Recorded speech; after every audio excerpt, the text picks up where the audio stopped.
काय म्हणताय, आत्महत्येचे विचार येत होते मुलामध्ये? पालकांनी किती लक्ष द्यायला पाहिजे? काय केलं पाहिजे? खरोखर सिरियसली घ्यायला पाहिजे का? होय, आत्महत्येचे विचार येणं ही खरोखर सिरियस बाब आहे. याचं कारण असं की डिप्रेशनमध्ये आपण सर्वजण जाणतो, उदास वाटतं, रडू येतं, हेल्पलेस वाटतं, होपलेस वाटतं, बरोबर आहे. माइल्ड, मॉडरेट आणि सिव्हिअर याचे ग्रेड्स असतात.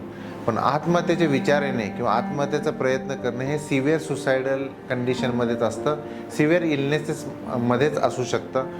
त्यामुळे याच्याकडे गांभीर्याने लक्ष देणं जरुरी आहे. एखाद्या व्यक्तीला जेव्हा छातीत दुखल्यासारखं होतं, त्यावेळी आपण लेफ्ट साईडला जर दुखत असेल तर आपण त्याला ॲसिडिटीचा त्रास होतोय म्हणून दुर्लक्ष न केलेलं बरं.